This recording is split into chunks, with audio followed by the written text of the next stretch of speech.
Hello बच्चों, चलिए प्रश्न को पढ़ते हैं और हल करते हैं।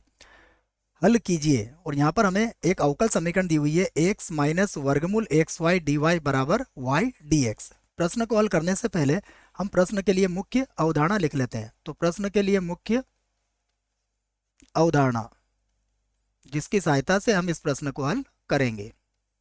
मुख्य अवधारणा में हम समघात अवकल समीकरण को लिखेंगे और उसे हल करने का तरीका भी समझेंगे। तो समघात समघात अवकल समीकरण समघात अवकल समीकरण देखो, समघात अवकल समीकरण सामान्यतः दो प्रकार की होती है, जिसमें से हम एक प्रकार पर यहाँ पर विचार करेंगे कि डी वाई बटा डी एक्स बराबर एफ वाई बटा एक्स। इस रूप में यदि समीकरण होती है तो वह समघात अवकल समीकरण होती है। और इसका जो हल होता है, का हल, अगर हमें इसका हल ज्ञात करना है तो इसका हल ज्ञात करने के लिए हम सीधे सीधे इसका हल तो ज्ञात नहीं कर सकते हैं, परंतु एक प्रतिस्थापन कर सकते हैं और उसकी सहायता से इसको हल कर सकते हैं। प्रतिस्थापन होगा इसमें y बराबर वी एक्स रखना है, आपको रखना है। तो ये बात आपको इस प्रश्न के लिए याद रखनी है। आइए प्रश्न में दी गई समीकरण को मैं लिख देता हूं। तो प्रश्न में जो समीकरण दी गई है वो क्या है, देखिए। समीकरण को मैं लिख रहा हूं यहां पर। ये होगा हमारे पास दी गई समीकरण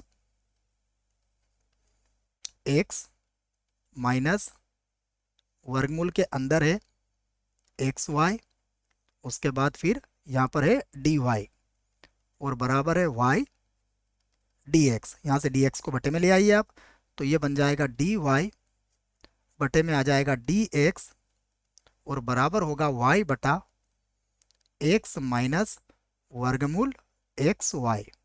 ये बन गया आपका। अब हमें वाई बटा एक्स रूप में इसको लेके आना है, तो क्या करेंगे हम, डी वाई बटा डी एक्स बराबर, यहाँ से देखिए ये तो वाई रहेगा और बटा, यहाँ से हम क्या करेंगे, x को कॉमन ले लेंगे। तो जब x को कॉमन लेंगे तो देखिए हमारे पास क्या मिल जाएगा, या फिर बच्चों हम यहाँ से, हाँ तो क्या करते हैं, हम यहाँ से x को कॉमन ले लेते हैं।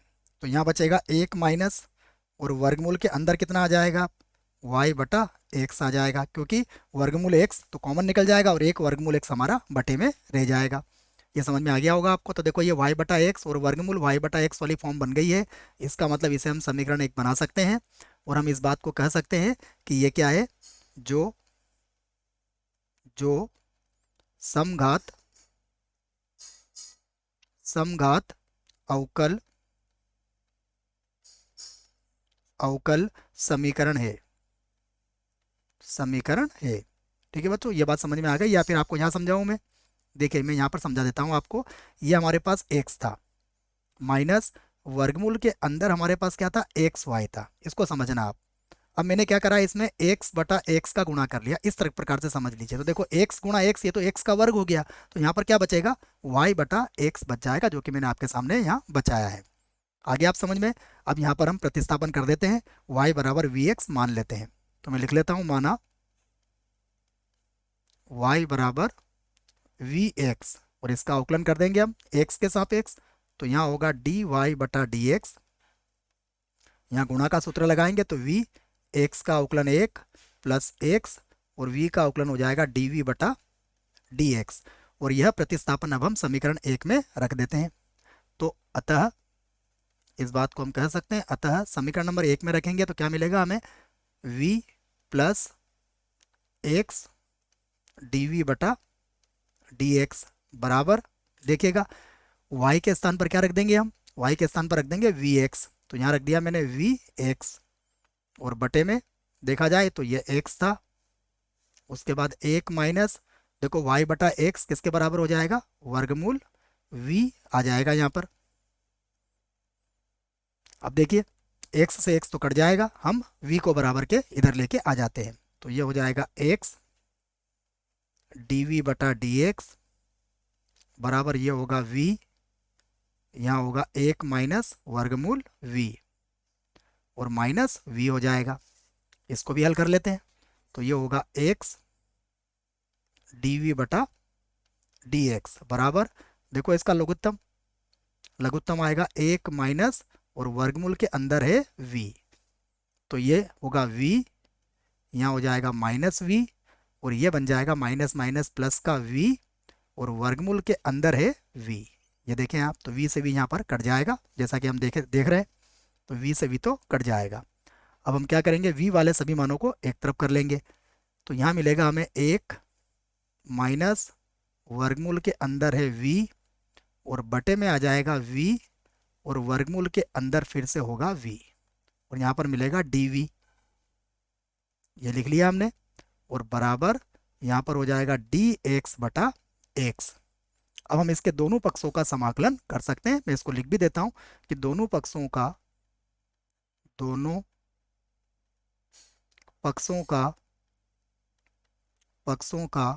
समाकलन करने पर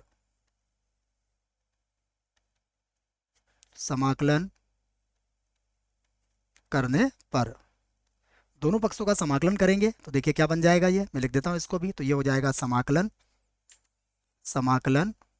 और समाकलन के अंदर देखिएगा क्या होगा। मैं इसकी भिन्नों को अलग अलग करके लिख देता हूं। ये हो जाएगा 1 बटा वी वर्गमूल v, तो ये होगा 1 बटा v, और वर्गमूल के अंदर होगा v, और माइनस यहाँ देखिएगा, जब वर्गमूल v के बटे में इसको लिखोगे तो ये कट जाएगा, और 1 बटा v यहाँ पर बच जाएगा, तो ये होगा माइनस का 1 बटा v, और यहाँ पर कितना है dv, बराबर कितना चल रहा है देखिएगा, ये है dx बटा x। तो हम समाकलन में कर देंगे dx बटा x। आगे हल करते हैं, देखो तो ये होगा समाकलन v और वर्गमूल v की घातांक हो जाएगी 3/2, इसको हम ऊपर ले जाएंगे तो ये हो जाएगी v की घातांक माइनस का 3/2, और माइनस 1/v वैसे ही रहेगा। यहाँ पर लिख दिया हमने dv, और बराबर समाकलन में हो जाएगा dx बटा x। इसको अब हम इसका समाकलन आसानी से कर सकते हैं। इसका समाकलन क्या होगा v का, तो v की घातांक माइनस का 3/2, और इसमें हम 1 जोड़ देंगे तो ये कितना हो जाएगा माइनस का 1/2, और बटे में भी कितना आ जाएगा माइनस का 1/2। उसके बाद माइनस, जब इसका समाकलन करेंगे तो इसका समाकलन होता है log v, जिसका आधार e होगा, बराबर इसका समाकलन करेंगे तो ये भी हो जाएगा log x, और आधार इसका e होगा। और इसके बाद हम अचर c का प्रयोग भी यहाँ पर कर सकते हैं।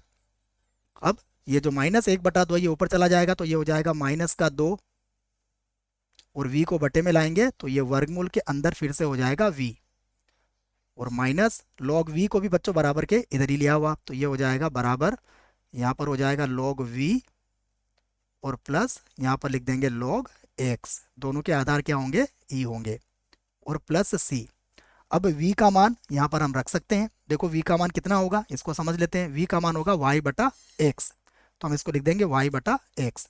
तो y बटा x का अर्थ हुआ ये होगा माइनस का 2, और वर्गमूल के अंदर आ जाएगा, आप देखिए y बटा x अर्थात ये x बटा y हो जाएगा, और बराबर log m plus log n से इसको लिख देंगे log vx लिख देंगे, और प्लस कितना हो जाएगा c यहाँ पर।